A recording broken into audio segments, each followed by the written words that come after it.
Back by popular demand, this afternoon I give you Ramona Baker.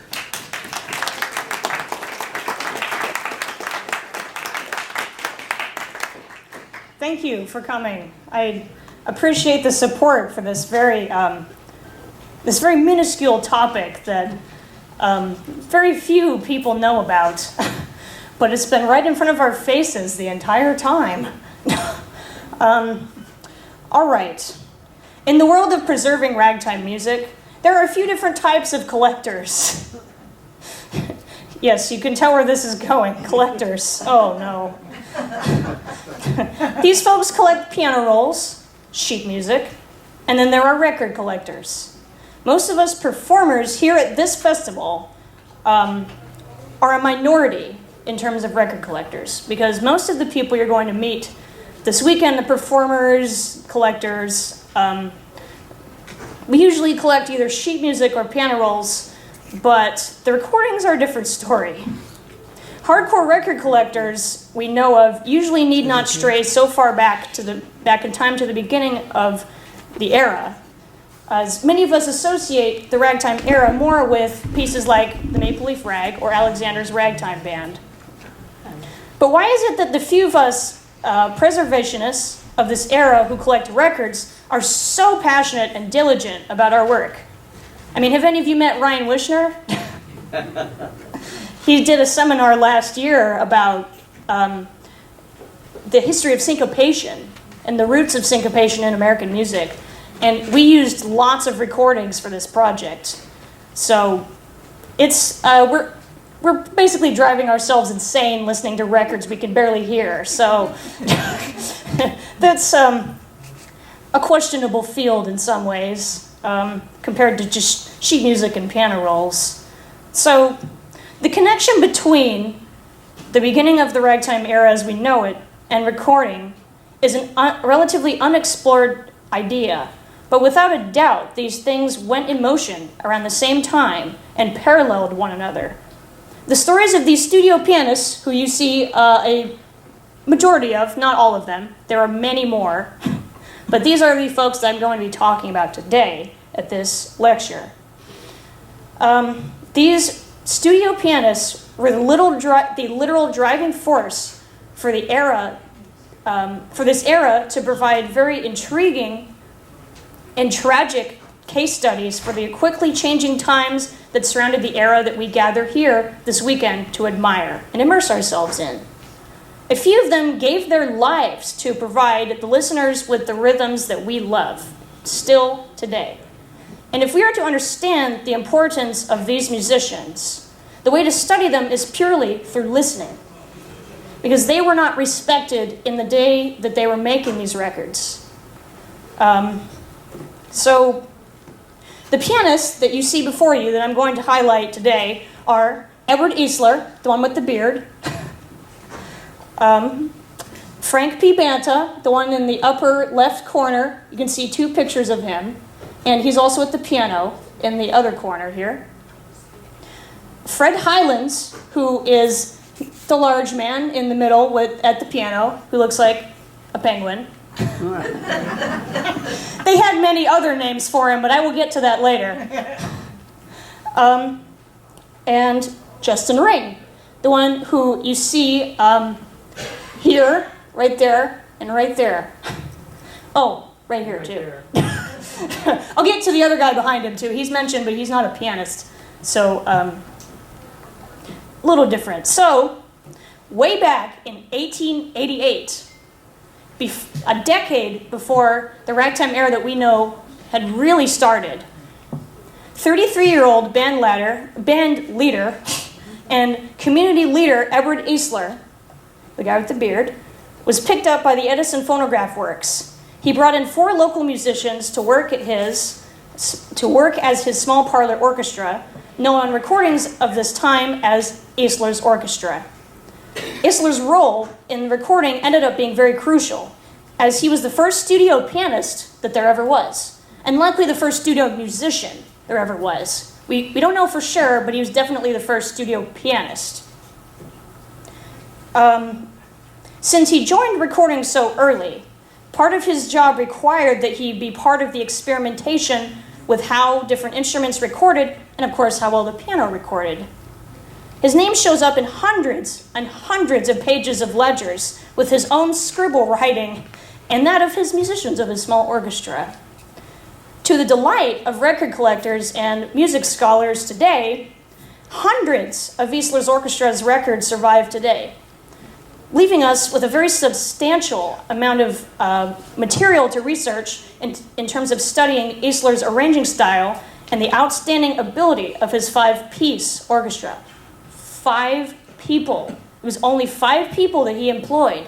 But on most of these records, it sounds like there's 10 or 15 people. But that's because they switched instruments. See, there's the trick. So, Issler was one of the first accompanists there ever was to put his identity in his accompaniments. Naturally, being the first studio pianist. And he was playing mid-bar syncopation as early as 1891. And with that, I'm going to exhibit a piece where you can hear it. And just to accompany this, I'm actually going to go to the piano too to play it live so you can hear it, because as I mentioned, a lot of these records are difficult to hear. And most of my study in this field has been listening to records and going to the piano and playing along with what I'm hearing and trying to ascertain exactly how the rhythms were played and how the arrangements were put together. So I'm only going to play a little bit. Hold on. I'm going to find it. I wrote it on here. 125. This is the fun part. Anyway, this is 1891, and we know that because this piece was listed in ledgers with Issler's own writing. And he says that he is the accompanist to George W. Johnson, who, as a side note, was the first African-American recording star. And this was his first recording that he ever made. And Issler just happened to be the pianist.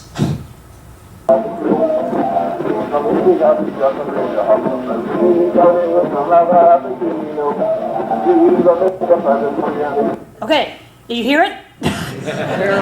Yeah, see, that's... Okay, I will illustrate. It's only one part, and it's very minor, and it seems to be the only bit of mid-bar syncopation that he plays on that. And, I mean, that's pretty cool, but thankfully, Mr. Johnson provides most of the rhythmic, I guess, the interesting parts. Because he's a whistler, and, it's called, you saw the title. So, naturally, he does a lot of whistling, and of course, Johnson was a former slave, so he'd been around for a while listening to music, going back to the 1840s in Virginia. And then there's this pianist, who's a German guy, who just happens to be there as the accompanist, following along with him. So, it may not be exactly perfect, but I had to really think about how to get this right.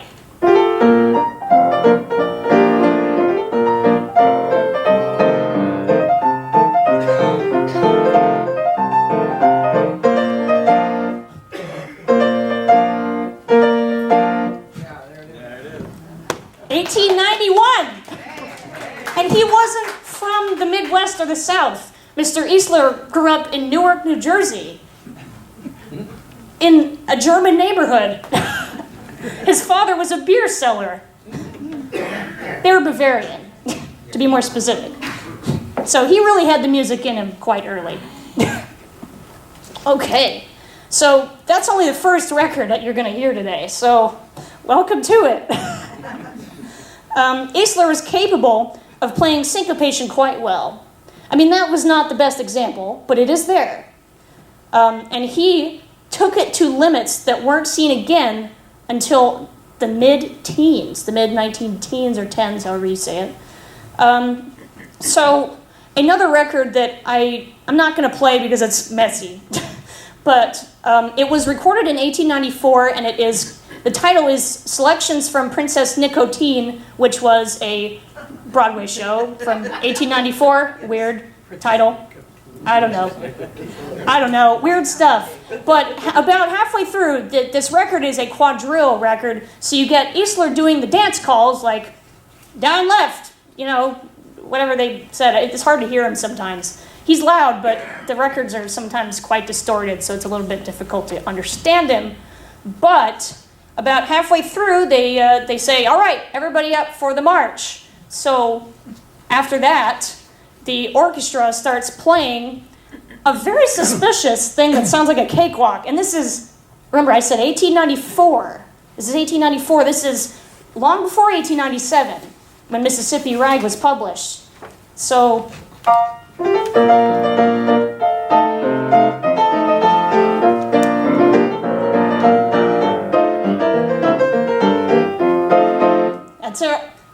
that's it. That's actually what he's playing. And it stands out because you're listening to this record and you're thinking, well, it's selections from a show at that time. They recorded that stuff. But once that shows up, it hits you in the face because it's loud and it's clear and everybody's together. So they make sure that it's very accented. And this is why we can appreciate Issler for his sacrifice to this business and to the history that we now study. So Issler and his musicians, George Schweinfest, piccolo, piano, violin player, William Toussaint, clarinetist, flautist, and I believe he played saxophone later, but I could be wrong, and David Dana, the cornetist, understood syncopation and the structures of folk music that went into what was soon to become ragtime. And one of the best examples I've ever heard of this is actually from a piece that was recorded by Len Spencer and Issler. I gotta find it really fast. Here we go.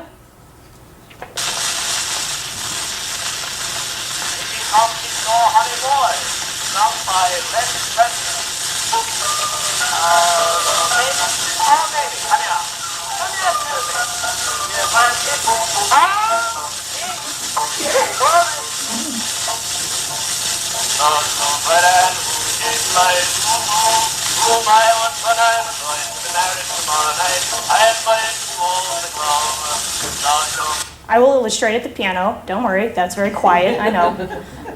This is every day. This is how I research every day. I have to listen to stuff like this, and I can barely hear it. I have my headphones scrunched on my head so I can hear the bass and the piano.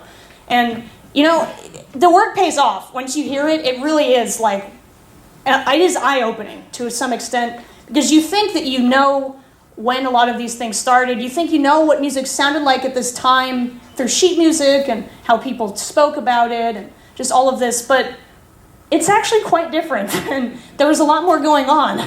It's really amazing. So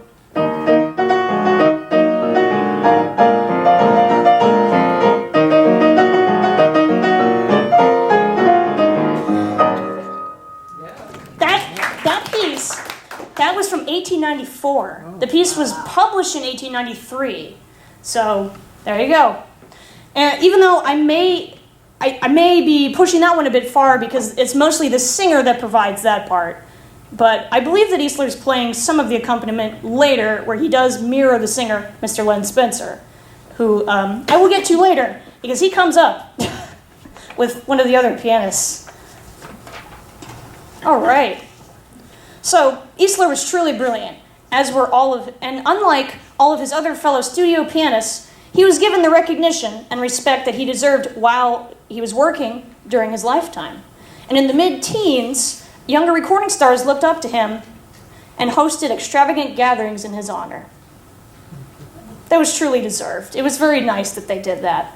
And just amid the middle of Issler's recording career, in July of 1892, a 22-year-old Frank P. Banta, the man that you see in the left corner there, two different pictures of him from around the same time, he shows up to a New York recording studio lab with a young San Francisco pianist named Charles Adams Prince.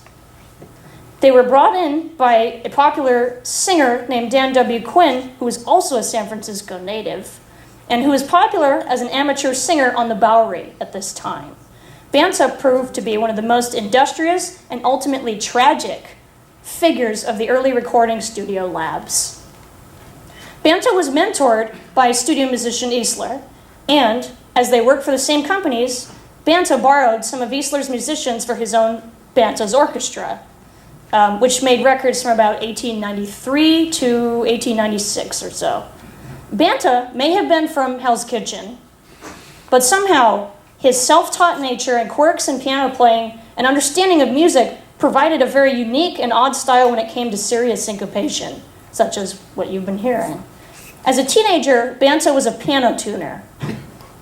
That explains a lot. He looks like a piano tuner, doesn't he? He does, though. It is likely that he maintained the Schoninger piano that they kept in the Edison recording lab. So, the quirks of his style, what are they? He was quite different from Issler, but he did have some very interesting ones that brought in some new styles, such as a drone note. Now, if any of you understand what this is, it's playing a single note in the bass for quite a long time. He does alternate, but and the good thing about this particular quirk of Banta's style, characteristic, I might say, probably more polite to say that, as I do respect these gentlemen very much. This quirk was actually, I keep calling it that, it's characteristic. This characteristic was actually in his written music, which is good. That is appreciated, because not all of the things that distinguished these pianists in their styles was written in music, because simply they could not write everything down that they did. It's very difficult to do that. So I will play part of a record where he plays this drone note thing that I'm explaining. It's very weird, because you'd think somebody from the Midwest or the South would play this, but Banta was from New York, and he came from quite a respectable family, too. The Laughing Coon by Mr. George W. Johnson, Edison Records.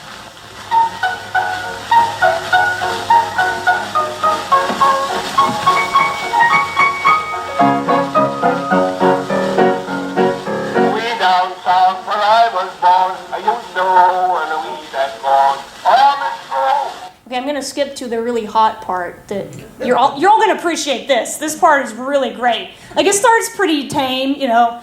I love that he did the drone note thing. He did it a lot, and it's really weird. I'm never going to understand how he picked this up, because it is really weird.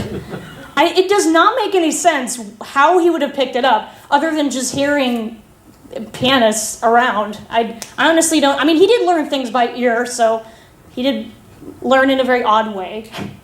I can relate. So let me get to this really hot portion about halfway through. Let me pull back a little bit.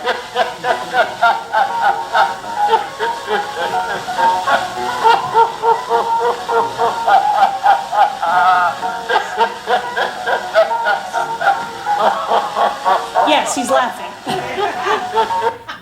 Okay, so wasn't that great though? You can hear the piano accompaniment really well. Ooh, let me pull that up. It's really cool. That record is fantastic because of this, and it's so well arranged. And he's got really good technique. It's really well controlled. There's no mistakes. Well, there is one mistake, but I'm sure you probably couldn't hear it. That's okay. He's hitting one note, so I understand that problem.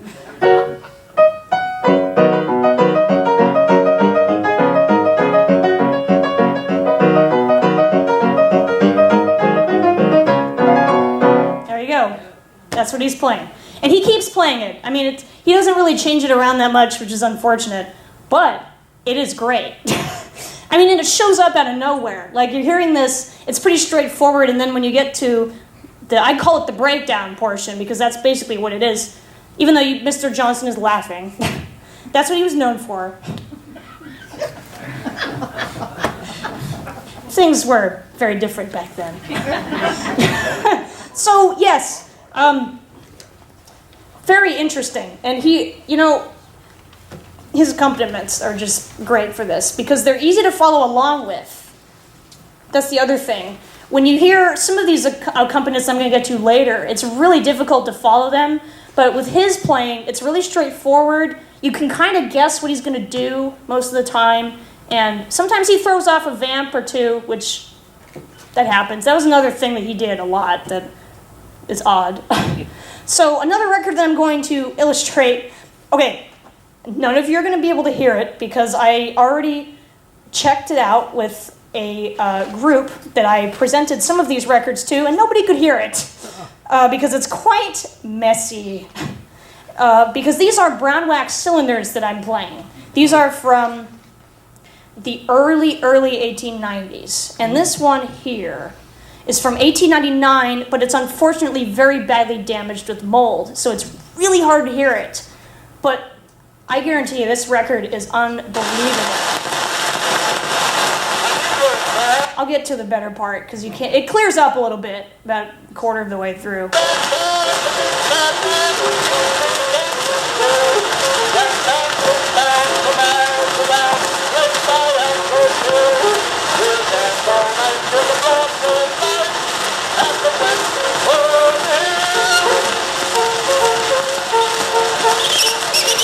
I'm going to go back a little bit. His whistling is really annoying, so I'm not going to subject you to that. Billy Golden was a fabulous performer, but his whistling is the most annoying thing.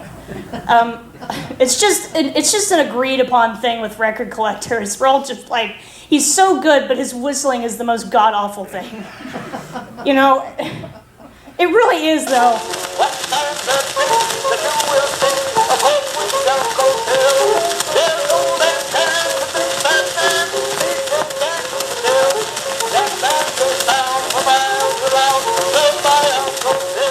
I will play that because it's hard to hear.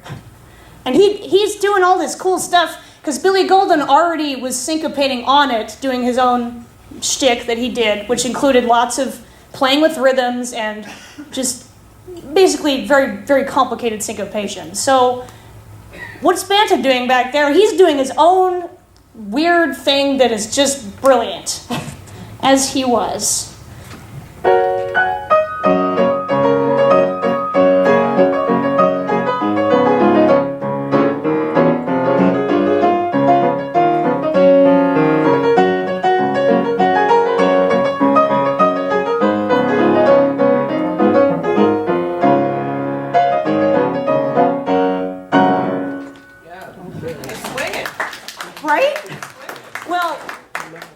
Swinging later. Not yet. We're getting to the swinging part. All right. Yes, Banta is very straightforward and steady, similarly to Issler, his mentor, and that's why everybody liked him so much, of course. But he was also very handsome and witty, so that helps. To the lab workers, he was essentially the ideal accompanist. He was quiet, he was subservient, and he was able to do what anybody asked him to do. And he tuned their pianos. I mean, that's a plus. If you're working at this place and you're tuning the pianos you're working on, that's great. The deal is done. So, in 1897, we're getting to 1897 now, just a month after the publication of Mississippi Rag, just as a side note, an Indiana-born pianist and fiddler named Fred Highlands stepped into the Columbia Phonograph Company's labs. He is, of course, the penguin-looking man that you see in the top in the center, and he's right here. Funny-looking guy. He was a freakish character in talent and appearance. He was a 6-foot-tall redhead with a wide frame and creepy but weak blue eyes. He always wore very funny-looking glasses. You can't really see him in that picture there, but he does have glasses on. The flash was so bright, it drowned out the frames. But I had to darken it to look to see if he has glasses on, and he does. He has those really funny-looking, very stereotypical, yes, my friend there has a pair on right now. Yours look better than his. So, of course, I just described how he looked. So, of course, he was quite a laughingstock and definitely a running joke in trade magazines of the period in the late 1890s. But, other than this, he was known for his ragtime, a hot and new thing to the white public of the metropolis, as it was at this time. Even though someone like Highlands, and of course, Negro musicians before this, had been playing syncopated music before 1890. He actually did, just based on where he grew up. He grew up in the Cincinnati, Fort Wayne area, playing fiddle as a child. Before his 10th birthday, he was already playing several instruments and arranging large-scale pieces with several brilliant arrangements on a single theme. And when he came to Columbia, he was praised for his smooth and aggressive ragtime accompaniments, explicitly being advertised in magazines such as the Phonoscope, which was a trade magazine of the period. Well, trade magazine is not really the right word. I'll have to think of something else to call it, because it was kind of like a scandal sheet of the 1890s recording business in some ways, but it also provided a lot of interesting information about what was going on. He caused some buzz among the record makers and salespeople, attracting new, younger ears after the outlawing of salacious materials on recordings in 1896. While Highlands' term at Columbia was starting, Issler's was ending. He was becoming wise, Issler was becoming wise to the corrupt and difficult business of recording. And at this time, he joined the Musicians' Union. The Musicians' Union was founded in 1896, just as a side note. This is 1897 we're talking about. So soon, Issler became the leader of his union in Newark, New Jersey. And by 1898, Issler had left recording. Major recording. He wasn't out of recording for good. He still made very small regional recordings after 1900, but his major recording career as an accompanist was over at this time. Highlands, his new competitor, or a replacement, I should say, was a unique accompanist, bringing to the table a very attractive Midwestern style that had never been represented on recordings. It seemed that Highlands, when he became Columbia's accompanist, truly, ragtime had hit the recording labs for the first time. So, I'm going to play a brilliant example of Highlands' playing, where I'm hoping you can hear it better. It's not as bad, and I do apologize because it does include Billy Golden again. I am sorry, but he did record beautiful stuff. Beautiful's not the right word. I don't know. I can't think of a good way to describe it. It's good. So, on this record, this is one of the first recordings that we've actually been able to track Highlands on. And this is recorded in 1897.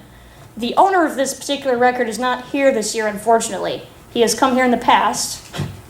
I expected him to be here, so I wanted to play this, but he's not. Anyway, I will illustrate this at the piano because it has very interesting stuff going on.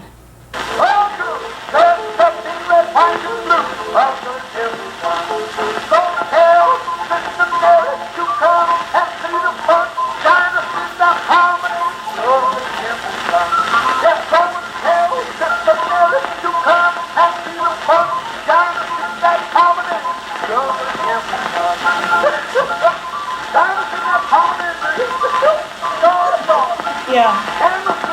Sorry. Okay, so enough of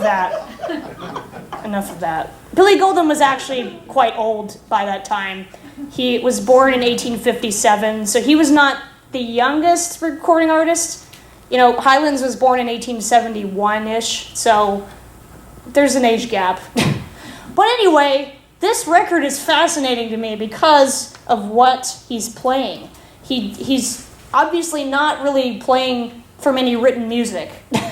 You know, Billy Golden had this piece that was one of his specialties. He'd been performing since 1875, keep that in mind.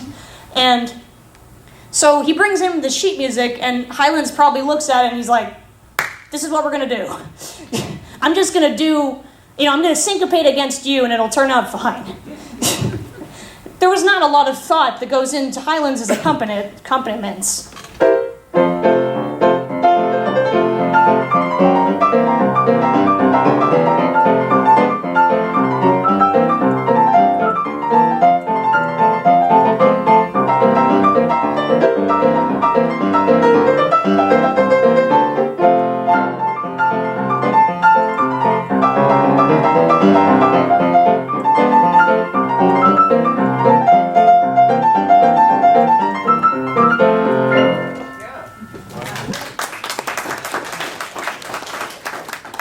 And it's interesting that the timing of that parallels the publication of pieces such as, why is it escaping me now? They were Cincinnati published pieces, which is which is where he came from.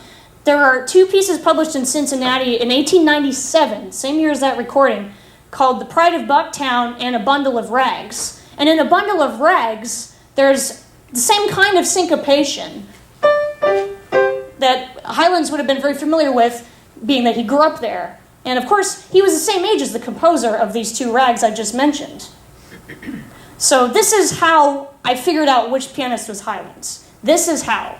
Going back and looking at the particular region that he came from and comparing it with recordings such as this. And if the 2 just happen to line up perfectly. So the pianist that's on that and another one I'm going to play is Highlands. So a part of A Bundle of Rags from 1897, it's a very eccentric syncopation, as you may have noticed.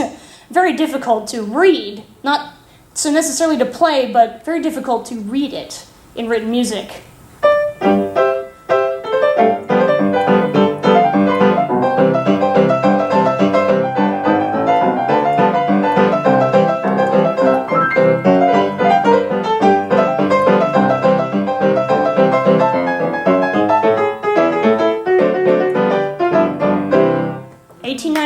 Cincinnati.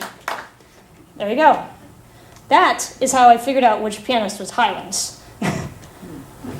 And that took a lot of time because there was nothing known about this guy. Absolutely nothing. Nobody had done any research. It was a clean slate, which is good, but also very frustrating. So I'm going to play one more example of Highlands. Highlands is playing that's quite good. Okay, this is the Billy Golden. Again, sorry. I'm very sorry. But he illustrates the point very well. A medley of Negro songs sung by Jimmy Coates for the Columbia Phonograph Company of New York and Paris.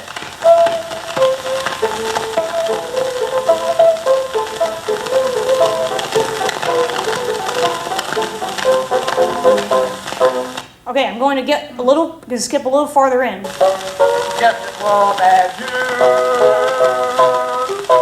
when you hear them bells oh, join hands, Familiar song, I hope. together we will sing, we'll tap, tap, tap, do, and we'll dance and swing. There'll be a hot time in the old town tonight. There you go. I'm hoping you could hear that. It seemed like that one was much clearer than the other ones that I've played so far. And I've illustrated his playing quite well. He had quirks that were definitely quirks, actually. Banta had more characteristics. With Highlands' playing, it was more of just being eccentric. I will get more on that in a moment. Did I mention that Highlands played bones? Well, that was another thing that he did. In his most prominent recording partner, Len Spencer, that I played a little bit of earlier, got about a dozen of the Columbia recording staff to perform in a traveling minstrel troupe in the winter of 1899 into 1900. And for many of these performances, Highlands played piano as well as broke out the bones and started dancing. So that must have been comical to see. Not just because he was in blackface, but also because of seeing that guy doing this. This guy. It's a funny thing to think about. And it genuinely surprised me to see that he did that. It was like, whoa, that's unexpected, where he'd be at the piano and then he'd get up and play bones. That's kind of weird. So, yeah, he did a lot of interesting stuff while he was actually working in the recording lab. But of course, as I don't think I'd mentioned, but a lot of these performers, these pianists, had outside work. Of course, they're musicians. They got to go play gigs. They can't just work in the studios. So Highlands, much like Issler, ran a military band in Newark. And while Highlands was working in the studio, he was just, managing theaters. He was a theater manager. And he was also working in underground gigs, just kind of all over the place in New York. He's difficult to track, just because he's so obscure. So, right around this time, Highlands saw the birth of the Universal Zonophone Company, a very obscure record label that ended up being very important in the next decade. And these records were starting to be made at the very end of 1899, and Highlands brought in a accompanist for this new company. Who was it? It was a 22-year-old Justice Ringelbin Jr. This new Justice had no experience in recording prior to this time, and he didn't know much about the deeper part of the music trade either. He was a fringe pianist playing in minor venues around New York and writing arrangements for his father of the same name. It is likely that Highlands already knew of Ringelbin before the Zonophone people found him.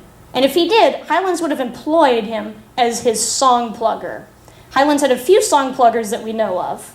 One of the most famous being Bert Green, who ended up marrying Irene Franklin, the famous performer of the Redhead rag around 1909, 1910. Ring knew nothing about the recording community, which was very tight-knit at this time. So it was basically like a clique in some kind of way, because there wasn't a lot of people in the business at this time, so the talent naturally created their own small clique. Just as Zonophone was getting started with their new music director, Fred Hager, Ringelbin was working under Highlands at Columbia. Not until 1901 do Ringelbin's and Highlands' accompaniments alternate on many Columbia cylinder and disc recordings. Sometimes it's Highlands, sometimes it's Ringelbin. This is where things get very difficult in research, because before this, it was pretty straightforward. We can have very logical guesses of who the pianist is on each of these records, but at this time, it could be either one of them. And one was mentoring the other at this time, so they sounded very similar. So I'm going to play a little bit of one. I believe that this is a Columbia record that I'm playing that has Highlands on it. Ooh, I didn't mean to do that. Hold on. Yes, let me find it. So, yes, this is a Columbia record from 1902. Yes, I'm going to find it in a moment. Yes, there it is. It is from 1902, and it has Highlands on it. But this is in that period where it could be either one of them. And this record is actually quite hot, so I do think it's Highlands, but I could be wrong. No use in asking, because you know the reason why. Sung by Harry Talley, Columbia Records.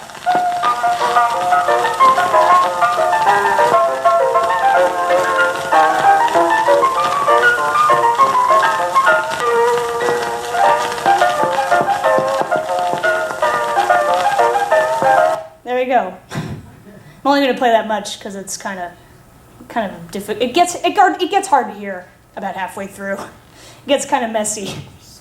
Mold is a terrible thing. So, yes, Highlands and Ring alternated at Columbia at this time, both playing their very pushy but quite addictive accompaniments. And Ringelbin was just trying to get the hang of playing music. So much music all at once. At this time, Ringelbin was making his way into several communities at the same time, and it was all happening really fast. And one thing that kept as a sort of tradition was mentorship. I've mentioned the mentorship between Banta and Issler, so logically, Highlands would have mentored Ringelbin at this time. And you can definitely hear the similarities in their accompaniments at this time. I kind of want to do an illustration of that, but that I don't think I have enough time to. So I am going to move into the very interesting and odd characteristics of Ringelbin's accompaniment. And I have a few examples here, but I'm going to play I'm going to play probably the best example and the most recognizable example. Come home, sung by Uncle Collins on a home record. All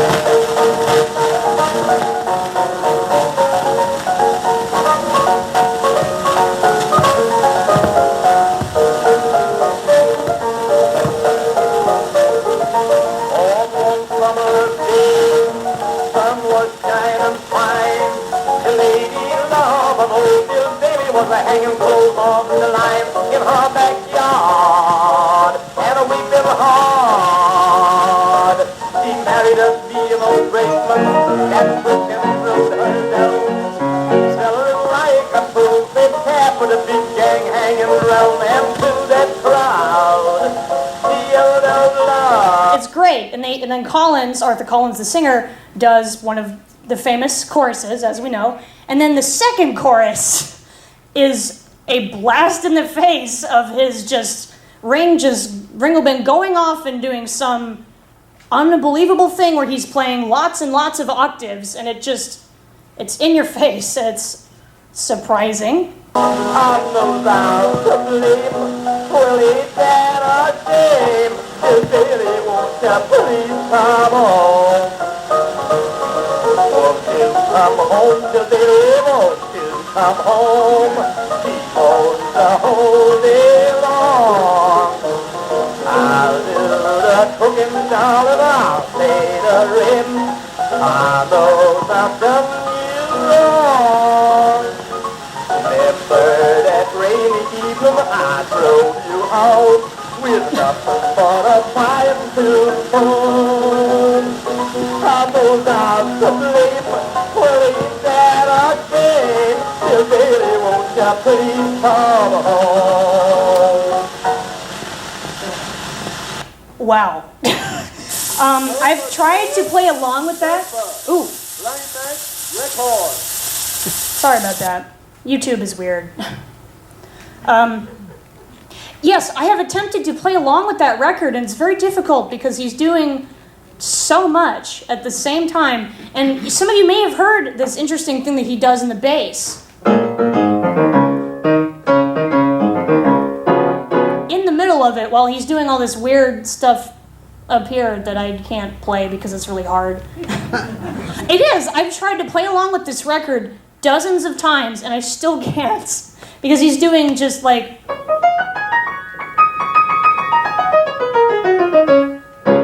and he's doing the bass stuff at the same time. I'm like... I give up.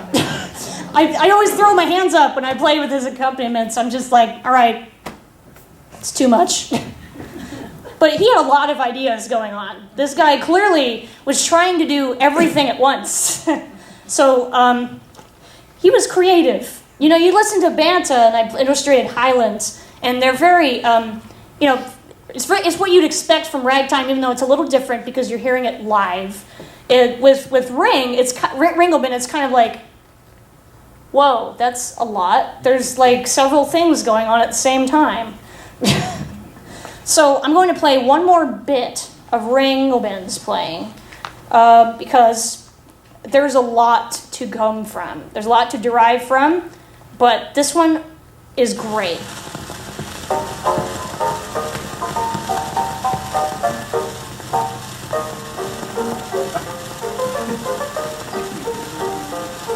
One day a circus came to town not very long ago. A friend of mine, they called Bill Brown, went around to see the show. Till the animals went, he quickly went, the jungle came to see.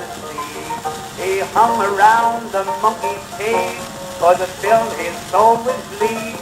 He thought he saw his brother, whom he hadn't met for years.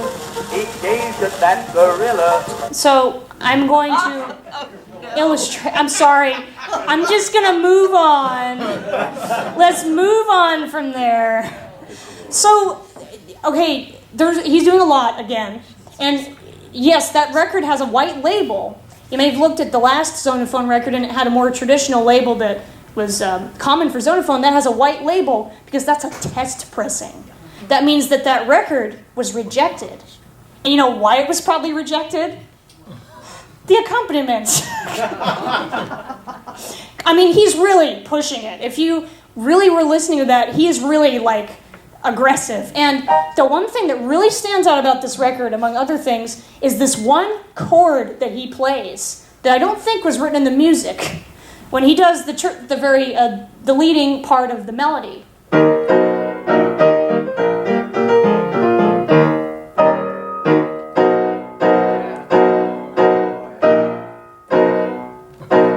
Like, what is that? That's very odd. Melodious Monk.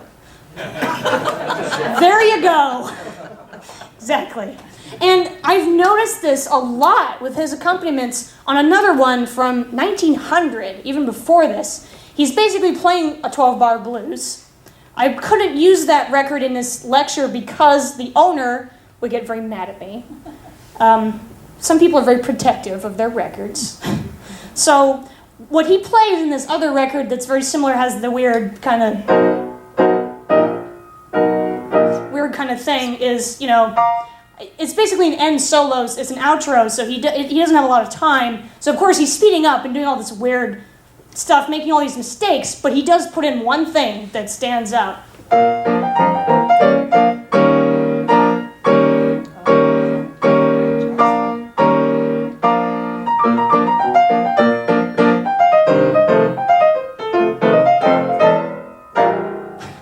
The timing, I timed that exactly how he plays it. It was really hard because there's a pause. But that is a shocker. You don't see that written again in popular music until the mid-teens when the blues started to come in. That is shocking to me.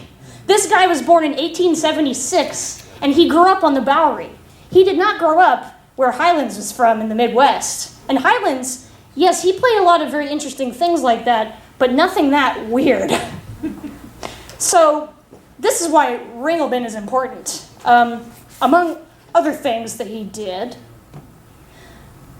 I went on a treatise about Ring, and I need to find it in here, because he did a lot of stuff. This guy lived to be almost 90 years old. He was the only one of these accompanists to live that long, to live over the age of 55, which is the median age. I did the math.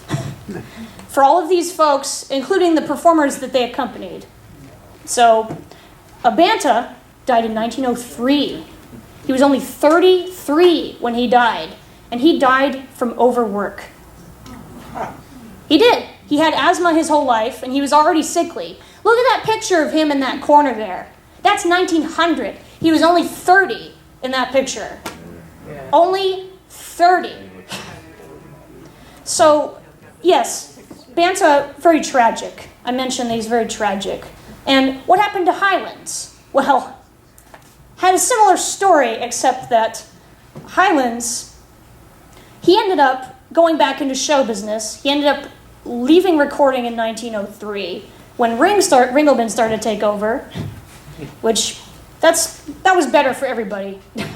So, yeah, Highlands died in 1913 in England. He was on tour with his wife and a small troupe, and he died there. We don't know exactly where he died in England, and we don't know what the causes were exactly. I have not been able to gain access to his death certificate, unfortunately, because it is overseas, and that is very frustrating. So, why should we care about this? Who cares? You know, nobody can hear this stuff. Why should we care? Each recording is a peek into a captured moment of time, with all eccentricities intact. It is a living artifact of how these pianists played, with the improvisation and experimentation intact. Something that cannot be often captured on piano rolls and even sheet music. The technology of hand-played piano rolls was far behind the precision of recordings. We don't see very professionally made hand-played rolls until 1912 and 13. Even if that, until 1920, where they got much better with the Ampico system. Each of these pianists stamped their personalities and emotions onto these records. I mean, some of them, you can hear it, sometimes not. And they've got the first word and the last word. because they played an intro and an outro. So that means they were the ones that got the last word. And of course, I mentioned that Ring lived to be about 90 years old, so he got the last word. The man that everybody exploited his entire life got the last word. Good for him. And Ramona gets the last word too. This is why we should care. Ramona, we have a couple of minutes if any of your audience has questions for you. I would love to take questions. I have a question.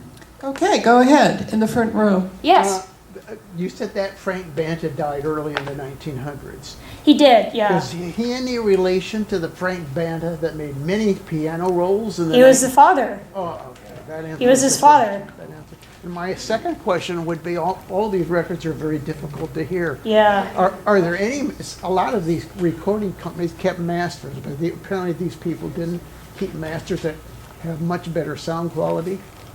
I actually have a master with me right now to prove your point. This is a Zonophone sample record that belonged to Fred Hager, the guy that you see right here. This record here was intended to be kept in the Zonophone laboratory, never to leave it, and to be examined by the staff. And the quality of this record is superior.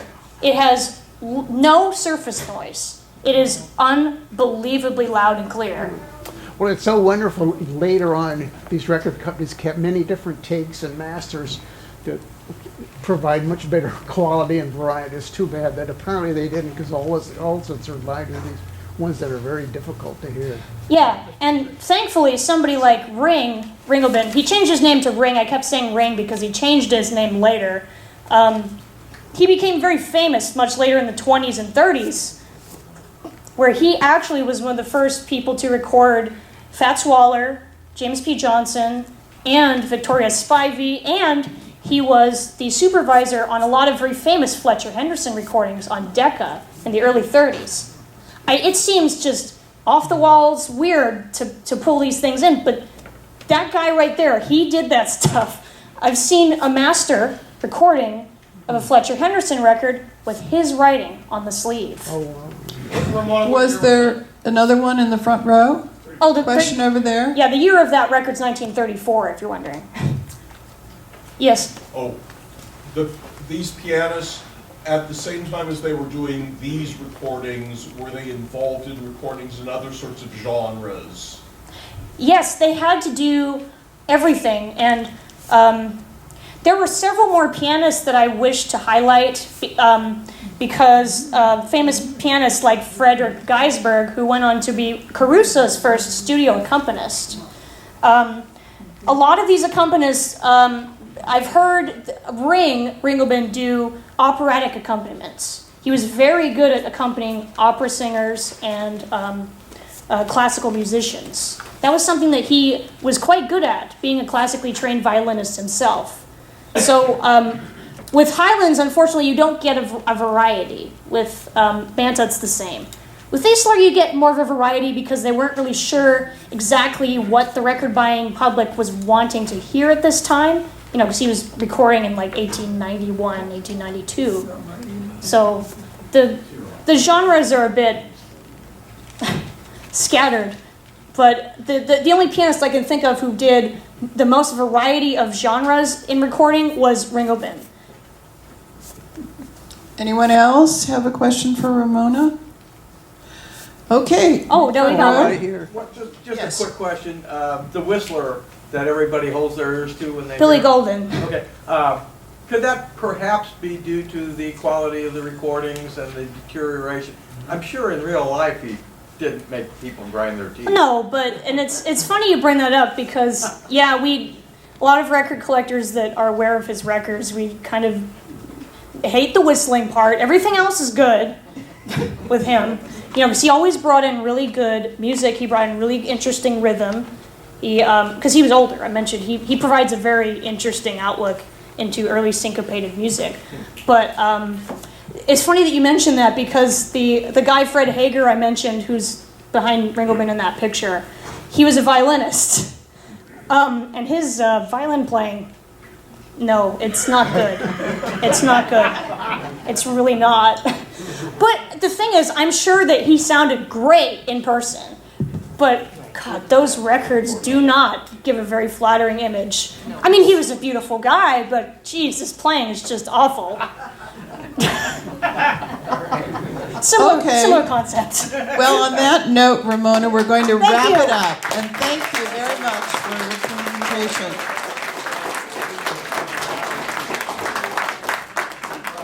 And thank you to the audience. Hope you come back tomorrow.